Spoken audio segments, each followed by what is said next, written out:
So it's been a busy month once again in the world of social media marketing, and we've been cherry picking our favorite updates, the ones that we feel are most relevant to you. And these are the 10 that we have settled on for this month.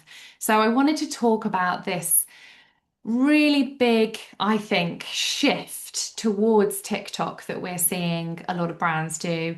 So, where Instagram has usually been seen as the hero platform, the one that people are most active on, or the one that people really kind of focus their attention on, organic reach is declining. It's becoming much harder to grow on Instagram. And so, we're noticing that a lot of brands are starting to really take their TikTok strategy much more seriously this year. And we're seeing a lot of organizations decide to invest properly in things like TikTok advertising and content creators as well. So I'll share a few more of those pieces of news. We've got some Instagram redesign and feature edits. I wanted to talk about LinkedIn and the engagement bots that we're seeing a lot of and how LinkedIn is combating that. We'll discuss YouTube, GEO strategies. We'll talk about some features that have come out recently in the last few months on TikTok, as well as their aim to become a top retailer. And we'll also be talking about this Claude versus ChatGPT debate that's been going on this week. So I'll give you a little bit of history as to why people are suddenly leaving ChatGPT and moving towards Anthropic's Claude as their AI platform of choice. And I'll give you a few tips as to which platform we use each for. So hopefully that will be really useful for you all. As always, we'll open the floor to questions as well. But for now, without further ado, let's get straight into it. TikTok is seeing really strong growth at the moment as Instagram's organic reach is declining. And this was really brought to our attention by a report that was put together by a company called Amplify. So, Amplify have just released their latest social media benchmark report where they've analysed over 200,000 branded social media profiles. A lot of these were Facebook, Instagrams, and TikToks. They also looked at LinkedIn, Twitter, and YouTube. And by looking at these profiles, you can see in 2025, it was really TikTok that was the platform that was where brands were able to see the most follower growth. So indicated by that light blue bar there, you can see on TikTok, it was the place where most brands saw an increase in followers. You can see Facebook has kind of flatlined a little bit, and Instagram has only just kind of budged ever so slightly. LinkedIn, Twitter, and YouTube are also pretty tough places to drive new followers unless you're willing to invest in the premium functionality, particularly on LinkedIn. We're seeing quite a few clients generate new followers thanks to the auto invite feature, which is a pro company page feature. And also advertising campaigns as well can still help to boost your followers. Let's take a look at engagement though as well. So where are the platforms that are seeing the most engagement? Well, you can see the orange bar here, which is TikTok, is where a lot of particularly large and medium-sized accounts are seeing the most engagement right now. On Instagram, which is the light blue bar, large accounts still do see decent sizes of engagement, but you can see just how hard it is for the small brands to drive engagement on Instagram now. So that is getting a harder place to really kind of prove your worth. The other thing that I wanted to indicate here is how low Facebook is. So, I mean, just from what we hear on the ground through our consultancy and training, a lot of brands really just have their Facebook page there because it's a legacy page. They've always had it. They don't do much with it. And they're retaining it so that they still have access to ads because ads on Facebook are still very cheap and still very effective. So it seems to me like a lot of organizations are slowly kind of maybe not giving up with Facebook, but are committing less effort to keeping that company page going. which is certainly something we're seeing, yeah, mirrored across our clients as well. I also just wanted to talk a little bit about the types of posts on Instagram that are performing the best at the moment. So, Instagram's organic reach is thought to be drying up, and the stats do back that up here. And reach is slowing across all post types, though carousel posts and reels do remain the best performing formats. So this is something that we see a lot where brands are now only posting carousels or reels. They're not even bothering with a single image anymore on their main grid. So that's something really important to note. And of course, when it comes to engagement on Instagram, it's all about focusing on how to get more shares through DMs and how to get more content saved as well. Shares and saves are more powerful engagement metrics to generate reach in the algorithm now. Comments less so. I wouldn't be too concerned if you're not seeing a huge amount of comments on your Instagram account. So interesting to see that information in the benchmarks report, and my colleague Sarah is sharing that in the chat. So if you would like to go and have a look at that report in full, we've only shown you a small highlight of that, but you can go and read that in the chat. And also there's some pretty good guidance in there about how this data should inform your strategy.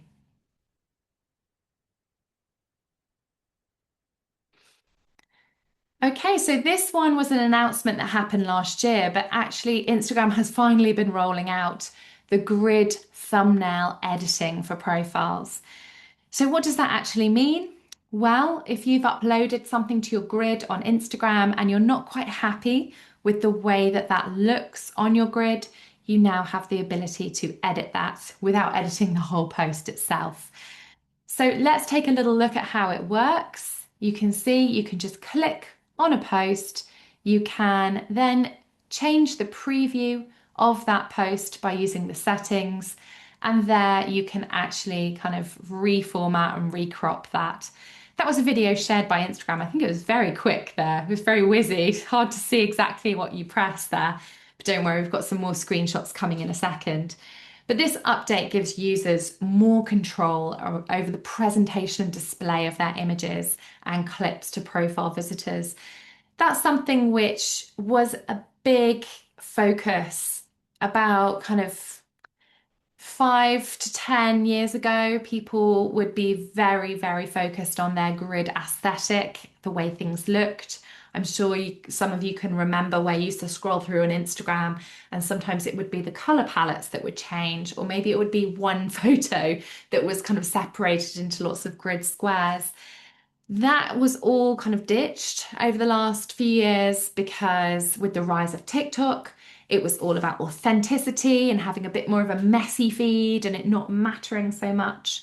But there has always been this important aesthetic edge to Instagram. It's a very creative platform and things have to look good, especially if you're selling. So I do think that does reiterate the importance of curating your grid and making sure that your grid does look like an engaging and exciting community to be part of for anyone that is a new visitor. So we were pleased to see that we had this feature. We don't always get the new features straight away because we are a business account. So often the new features go straight to the creators. But this time we noticed when you edit a post on your grid, you see the option adjust preview, and that allows you to play around with that image, to adjust the crop, to edit the crop, so that you can really make sure that the most important content is right in the middle of your feed there. So this is something that Instagram has been developing for some time. And they actually initially previewed that they would be launching this functionality over a year ago. It was January 2025 that they said they were going to do this. So we're really pleased that it has finally been rolled out and released. And you can see here Adam Masseri's update on Threads, where he's very active, worth a follow if you're on Threads. said that I know some of you spend a lot of time tweaking your grids and this blew all of that up. So we're going to improve the ability to customize those thumbnails to make it easier to get back to a place where you're happy. So he's saying that actually once they brought out the tall grid last year, it made kind of curating your grid a lot more difficult, particularly with that mix of vertical and rectangles on your grid. So I do think that's good that they're kind of listening to the community and what the community wants and bringing out features that make it more useful for us to really create that shop window for our businesses or our profiles.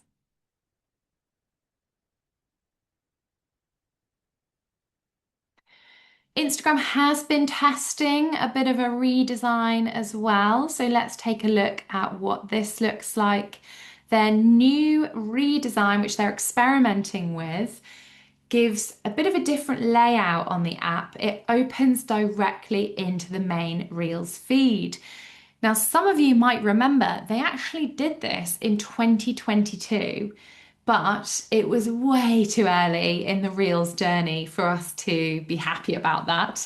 And there was quite a lot of backlash at the time. I don't know if you recall the Kardashians, particularly, I think it was Kylie Jenner, was very negative about the new Instagram change, and they quickly had to change it back.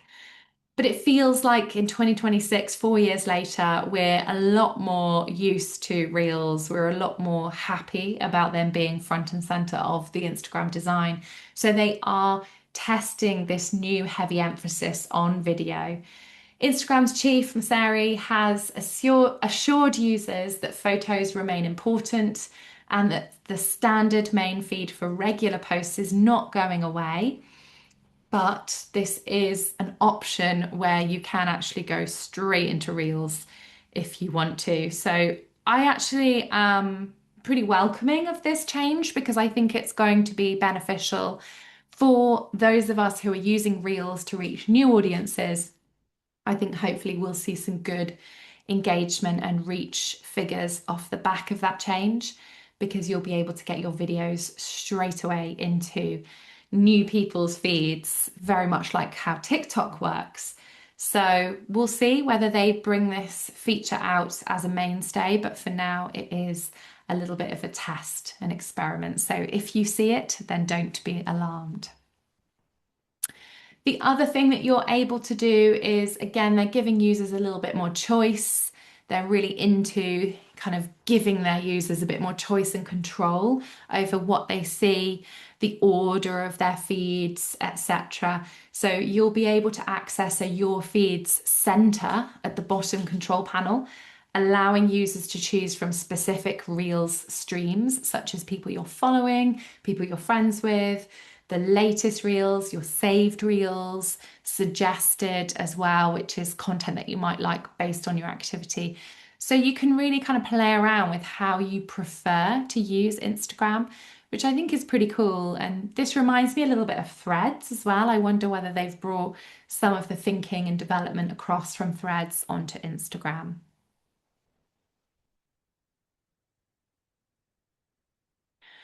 Okay, so let's move platforms over onto LinkedIn. LinkedIn has been cracking down on engagement pods and spam bots to boost authentic interactions. So I don't know whether you guys have seen many of this, but we're seeing a lot of automated comments happening on LinkedIn recently. And actually, you can see one of the VPs of product management on LinkedIn has actually done a video about this recently.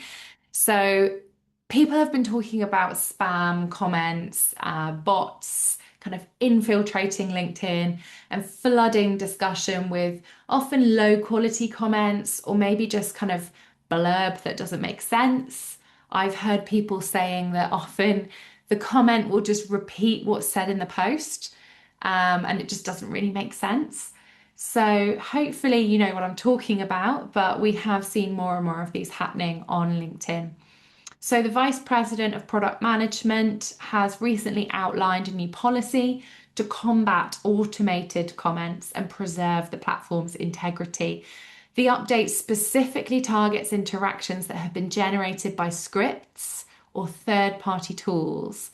So I've heard of third-party tools which will leave automatic comments on people's content on LinkedIn, which is just not what we want in 2026, is it? I mean, 2026 to me feels a lot more about human interaction, kind of anti-AI generated content, and genuine, authentic discussion. And so seeing more of that happen on LinkedIn is making me not want to use the platform. So I'm really pleased that LinkedIn have now said they're going to restrict the visibility of such comments. And they may even impose account restrictions on repeat offenders as well. So they're clearing out a lot of these bots. They said that when LinkedIn detects an automated comment, it will be removed from the default most recent comments section, significantly reducing its impact. And I have actually seen a few warning notes on LinkedIn appear recently saying like some comments have been removed, which I'm now thinking is hopefully LinkedIn cracking down on this.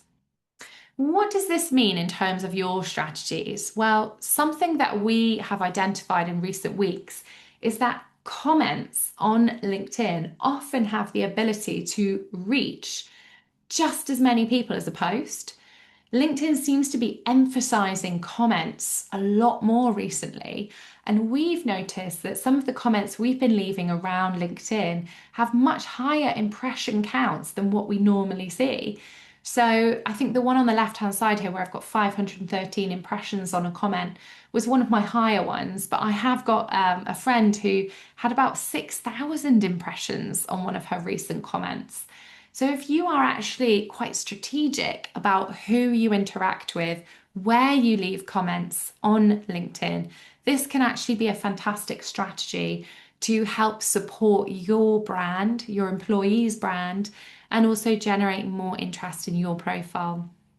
And so I'm hearing a lot of people saying actually leaving comments and leaving maybe like 3 to 5 comments a day or every other day is actually a really good strategy to maintain presence on the platform without having to post every single day. So give it a try and report back and let me know if you're seeing the same.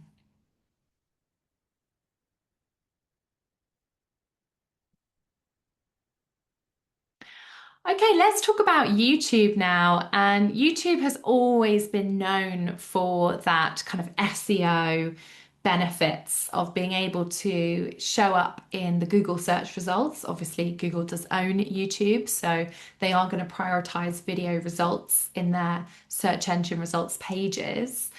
But recently, we're starting to see YouTube content play a much bigger role in brand GEO. That's generative engine optimization. So, optimizing how you are appearing in platforms like ChatGPT or Gemini or Claude. So, let's take a little look at this recent report that came out from a company, an SEO company called Bright Edge.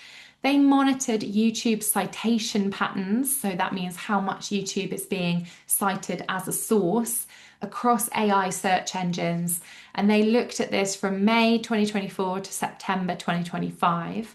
And their data has found that YouTube is the undisputed leader for AI video citations.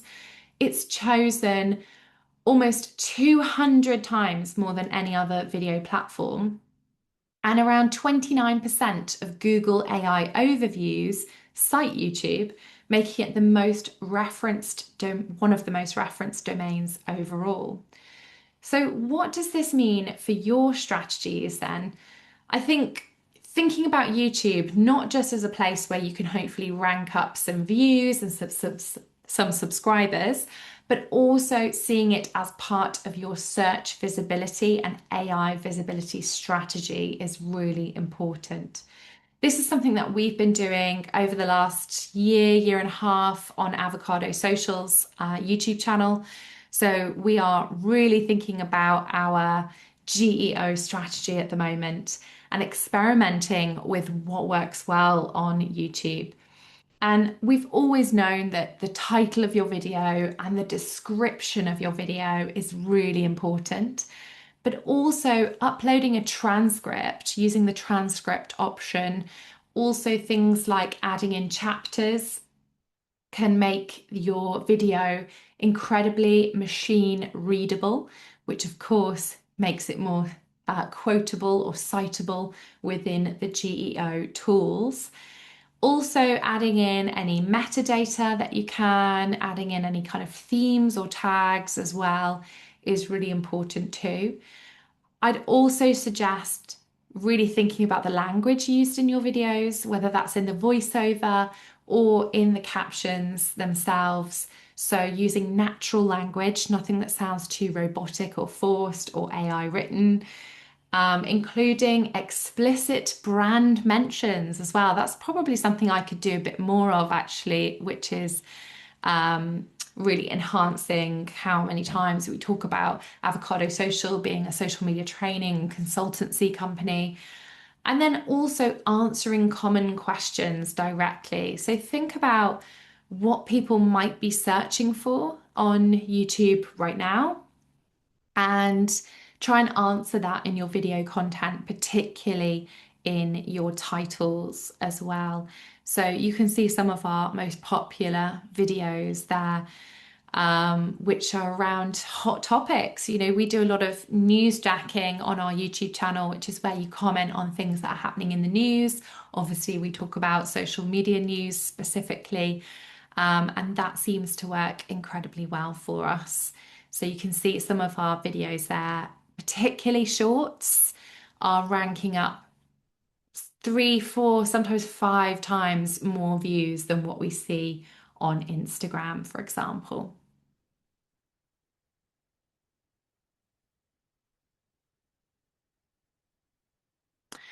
Okay, now I've got to admit, this one did pass us by a little bit. So, in the last couple of weeks, TikTok has launched a new local feed in the US. It looks a little bit like this, which is an area of TikTok which displays nearby content, such as your very, very local news, events, dining, and shoppable suggestions as well.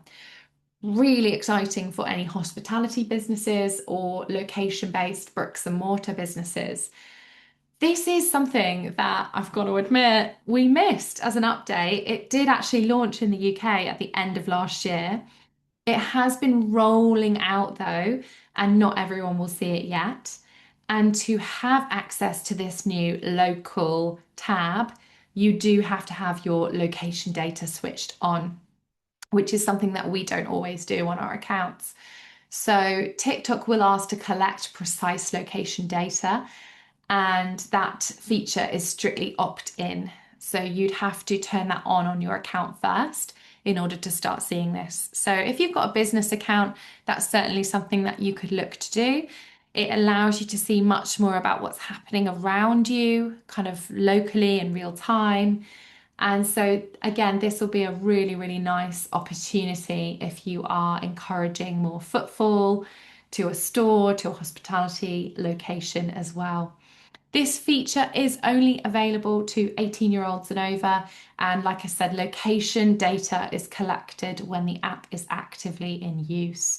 So this launched in the US this month. It has also been introduced to European markets, including the UK at the end of last year. France, Italy, Germany all happen in December. So keep an eye out for that one. That's something that we're going to do a little bit of experimentation with for some of our hospitality clients over the next few weeks, and we'll report back.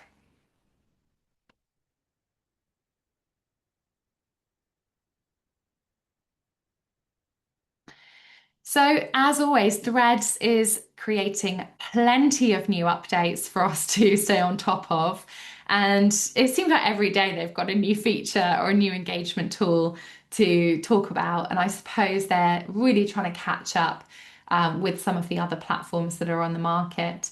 But they are seeing strong growth on Threads. It is a place where engagement seems to be on the rise. More people are considering their profiles there. There's easier interactions between Instagram and Threads now, but unfortunately, you still can't have a Threads only account without it being tied up to an Instagram. So that's something that I would really, really like to see this year. The big piece of news is that they've just launched DMs. So DMs on Threads, if you wanted to message anyone, it would kind of send you back to Instagram to do that.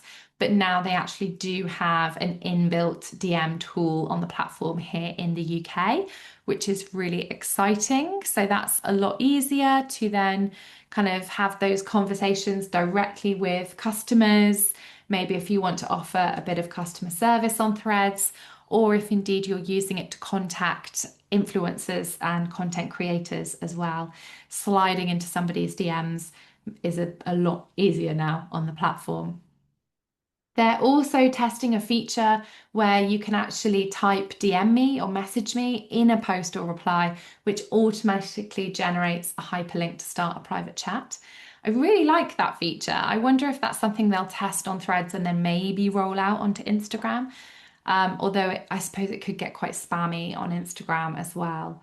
But this shortcut removes the need for users to navigate to someone's profile, initiate a DM, and it just makes messaging much more central to the platform. They've built in quite a lot of anti-spam tools. So they've got a spam prevention tool, which is automatically within your messaging folder. So any message that comes from someone who you don't follow or they don't follow you will go into message requests, which is the same on Instagram as well. And this feature, this DM me feature is kind of a test at the moment, not something that is available here in the UK, but hopefully we'll see that rolling out pretty soon. The other things that they have launched is you may have heard of this Dear Algo feature, which is where you can actually ask the algorithm to show you particular things in your feeds. So this is utilizing AI, of course. Users make a public post with the kind of start of the post saying Dear Algo and state their preference. So like show me less Gemma Collins content. No, never show me less Gemma Collins content. Show me more of the Brit Awards or whatever it is, which adjusts their feed for 3 days. So that's quite a cool feature. I like the way they're being quite experimental with Threads and kind of testing out lots of different things that we haven't seen before, which is really nice. So that gives Threads a little bit of a competitive edge, I think, over X and Blue Sky, which are just currently offering a button which just says not interested if you don't want to see a post again or a theme again.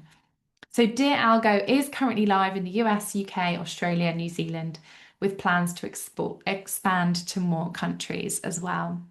So this is making me want to go and have more of a play around on Threads. I think for me, I don't know if you guys are the same, but I kind of always forget about it. And then when I remember it, I go and enjoy it, but it's not a priority platform at the moment. The other thing that we have started to see much more of is a better flow between sharing public posts directly to Instagram stories without needing to leave Threads. So posts can be shared through the direct message feature, which just allows you to kind of choose how that's going to be displayed in your stories. If you want to kind of dress up your shared post, if you want to customize that with stickers, effects, the background, you do still have to go over to the Instagram app to do that. But I really like that kind of cross-posting feature, and it's something that I definitely want to do a bit more of, is sharing kind of updates that I've seen on Threads into Instagram stories. Based on an analysis of over 128,000 Threads posts, Buffer, the social media scheduling tool, has found that replying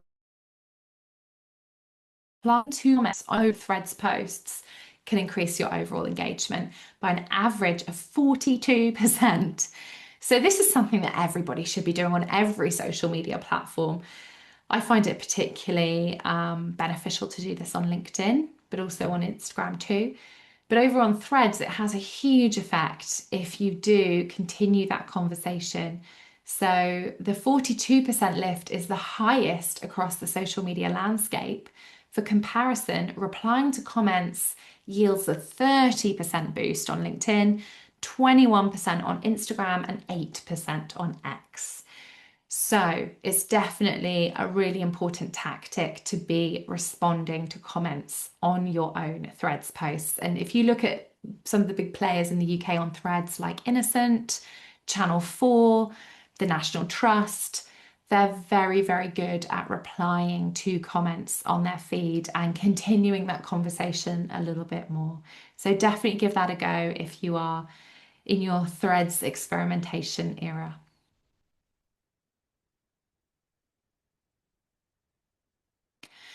So TikTok Shop is something that we've been working on a little bit more recently, and looking into it for a couple of clients.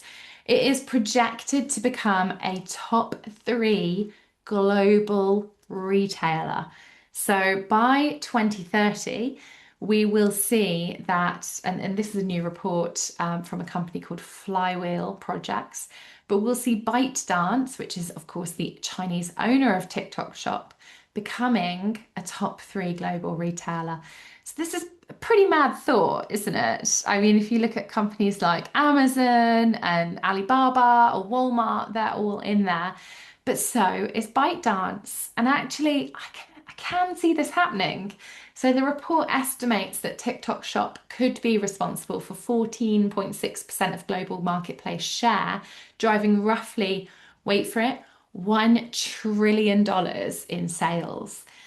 Now, some of the telltale signs that TikTok Shop is kind of growing its presence is that we're starting to see much more kind of recognizable UK retailers launch their TikTok shops this year. So Marks and Spencer is probably the most important because that's obviously such a traditional store.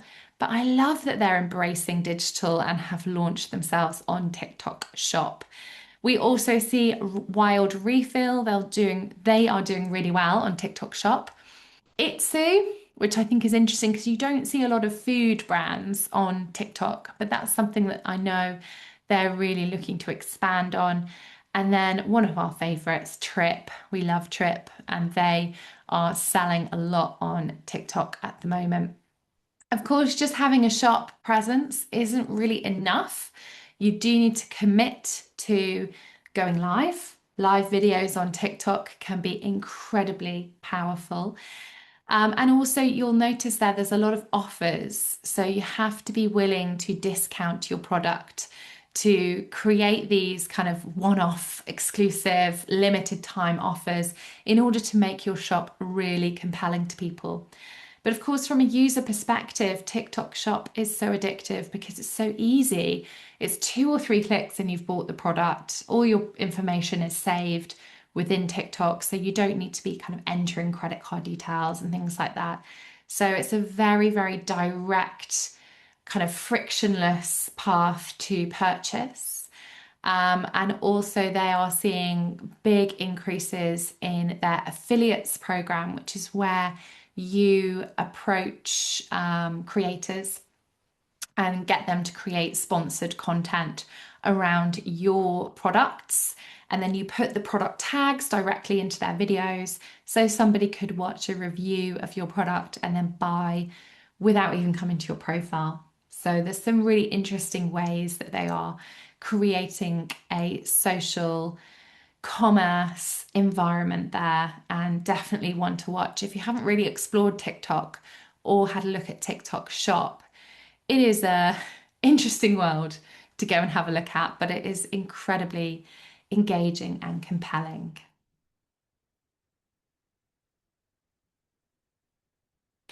So, sticking with TikTok, it's now thought that almost half of US consumers use TikTok as a search engine. So, this is a stat that we started seeing, a kind of behavior change we started seeing about 2 years ago when I think it was Google that released a report saying that more and more under 35-year-olds were starting to use TikTok as an alternative search engine to Google. And this is absolutely being backed up with the data now. So Adobe recently published a study which incorporated a survey from over 800 consumers and 200 small businesses across the US. They looked at the use of TikTok search and examined how users were using the app to find relevant and valuable information. So you can see here, nearly half of all US consumers now use TikTok as a search engine, which has been a jump of almost 20% in 2 years. So that's really, really interesting. 14% said they were more likely to rely on ChatGPT than Google as a search engine, and nearly 1 in 10 said they were more likely to rely on TikTok than Google. So we're seeing a kind of shift away from Google, particularly among the younger communities there, if you look at Gen Z and millennials in particular. So, why did consumers use TikTok instead of traditional search? A lot of people just want that short video format and storytelling aspect as their results. Users are drawn to very short videos that are personalized, they're authentic, and they tell a good story. It's also a very interactive experience watching somebody's product review or watching somebody's kind of meal that they ate at a restaurant so that you can really immerse yourself in that world. What types of content did consumers prefer when using TikTok as a search engine? So, video tutorials, your how-tos, your product reviews, and your personal stories are the kind of top three there. Also, influencer recommendations coming up high. I do think we're moving away from these trending challenges. I do think challenges and kind of trends on TikTok do tend to get a bit of an eye roll from a lot of consumers. So that's something I wouldn't really be focused on in your strategy. But it could certainly be something fun you do like from time to time. But you can see the strength of video tutorials there. So if we have a look at a couple of searches that a consumer might do on TikTok to see what comes up. For example, is the Dyson Airwrap worth it? You can see if you type that into TikTok, first of all, you're served with an ad from Dyson. But second of all, we've got some product reviews there. I think the latest one at the top there, or sorry, the most engaged one at the top there is from November. So it's, relatively up to date. We've also got a shark product being shown there as well. So interesting to see that they're kind of obviously using some keywords or voiceover to do with Dyson to really kind of hone in on their competitor. Two of those product reviews have been incentivized with payments. So you can see there is a commission paid label, which means those creators are part of the TikTok affiliate program. So they are actually being incentivized to create those videos. In the middle, we've got Mother's Day gift ideas, Mother's Day gift idea, and you can see there's some content from last year's Mother's Day coming up at the top there, which obviously has some decent engagement from last year. But some of those also have the commission paid on them. And also we've got an ad in there too. And then how to make a smash burger. I wanted to include that because it's something that I am often kind of searching for recipes or, fake away ideas for creating at home. So you can see a lot of product reviews and tutorials in there as well as ads. So seeing a lot more ads in the TikTok platform, but you can see they don't really look like ads. They're very native to the platform, and that's the tactic that you've got to go for.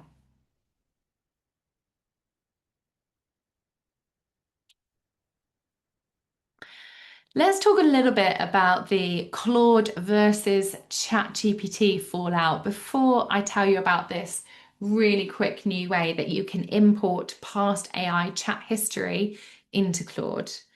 So, OpenAI's controversial partnership with the US Defense Department has reportedly promoted an exodus of users from ChatGPT and a surge of downloads of rival chatbots like Anthropic's Claude. So, I don't know if you're following the news on this, but essentially, the US Defense Department kind of finished their contracts with Anthropic's Claude because Claude did not, sorry, decided that they were not going to change their terms and conditions to some of the controversial claims that the US Defense Department wanted to start to use some of the data that Claude was gathering.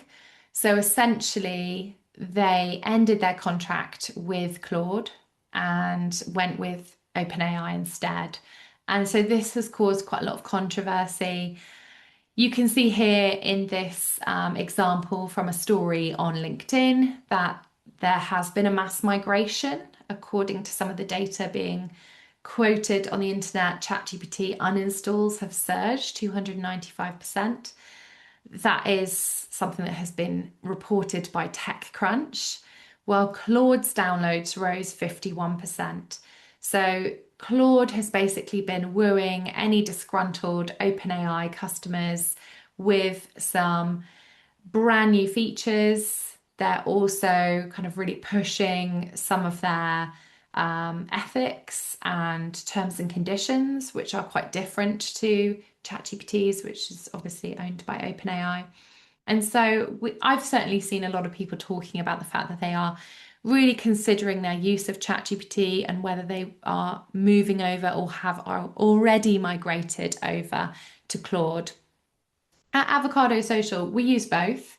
So we prefer to use Claude for more copywriting tasks and ChatGPT for more kind of brainstorming and ideation. But we actually, I don't, yeah, I need to have a chat with the team, but I don't know if we'll continue to use the paid for ChatGPT. So we might actually switch to using paid for Claude. So yeah, it's definitely got us kind of evaluating our use of the AI tools and which ones are more kind of ethically sensible and also have better morals, dare I say. Claude has since soared to the top of Apple's App Store charts, so I'm not alone in this thinking for sure. And actually, one of my kind of favorite people to follow in the world of AI commentary and tutorials is the great Will Francis, who shared a brilliant post on LinkedIn that will pop into the chat shortly on how to move your memory from ChatGPT to Claude in 3 steps. So you can now use this particular walkthrough to absorb all your past conversations with any other AI chatbots, but specifically ChatGPT memory. And you can put that into Claude. So you can see there is a kind of pre-written prompt that you can put into Claude. So that's really cool. That's like a way in which you can easily migrate across and everything that you have stored in ChatGPT can be moved over. Of course, that's only really relevant if you're using paid ChatGPT. If you're using the free ChatGPT, it doesn't store that much about you. I tried doing it on a free one and it said like we don't really have any information stored about you. So that was quite interesting to see as well. So yeah, it's an interesting time at the moment in terms of AI tools. And I think something that I saw someone comment in a WhatsApp group recently was it's like Pepsi versus Cola all over again. So I think we'll probably see like 2 or 3 platforms really battling it out, particularly for business use as well. So Claude does seem to be a tool which many enterprises are interested in using because they have kind of safer approaches to data storage and like I said, their terms and conditions of service are a little tighter than ChatGPT's. Okay, so as always, we like to end with a little bit of fun. So let's take a look at some of the social media posts that have been capturing our attention recently. And I'm sure you've seen this trend, but this is the "This is who" trend, which is a brilliant excuse to share some childhood pictures of your team. So I love the take from some of these brands where you actually take some childhood photos from the team that you've gathered. You know, the more old school, the better. and you actually put this is kind of who, and then write kind of some of their key job um, roles and positions at your organization. So just a really nice kind of authentic way to show the human side of your brand. I wonder if anyone has done this yet. If you have, feel free to share the link in the chat. But yeah, just a really, really lovely, sweet way to share some nostalgic content. So Holland and Barrett, Bloom and Wild, and also Social Day have had a go at that. We really like this one as well. So this was somebody who'd recently been promoted to the global marketing director role at Black Sheep Coffee. You can see that she has used a particular photo with "This is who just made global marketing director." So jumping on a trend there. And using it to announce a promotion, which I thought was a really nice take on the trend, showing how to adapt to suit, what's going on in your world and your own brand as well. This was just a silly video that caught our attention, something really easy to do as well. So let's take a quick look at this one from McVitie's Biscuits.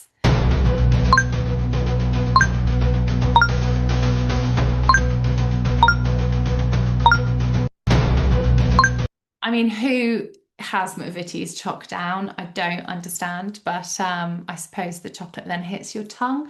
I'm not sure. Anyway, that's taking this debate outside is just a really kind of easy, quick win to create some content that's obviously going to spark a bit of debate. And then finally, I wanted to highlight a bit of a trend I've seen recently, particularly with everything going on in the Middle East. I've seen a few kind of open letters recently to those working in social media, and I thought it would be a perfect opportunity to talk about today.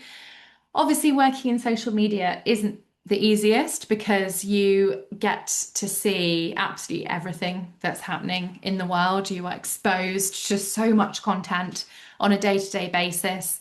And even if you're trying to avoid content around certain things happening in the world, you're constantly kind of being reminded of it or getting distracted of it. And it can be emotionally draining. And I thought my contact here, Sandrina, really explained exactly kind of how it can be working in social. She just said, if you are feeling drained at the moment from social, then absolutely, make sure you take some time out, step away, go for a walk, grab a coffee, just give your brain a pause, look after yourselves, have some screen-free time. Maybe it's an opportunity this weekend just to kind of log off and not go on social media at all. I think taking care of yourselves in the world of social media is really important. And so if you are chronically online during the week, then do take some time just to do some of your offline hobbies and activities. And make sure that if you are managing a team, that you are checking in with them and making sure everyone's feeling okay at the moment, because as always, there's a lot of content that we're exposed to regularly that might make people be feeling, frustrated, sad, or overwhelmed. So, yeah, just talk to each other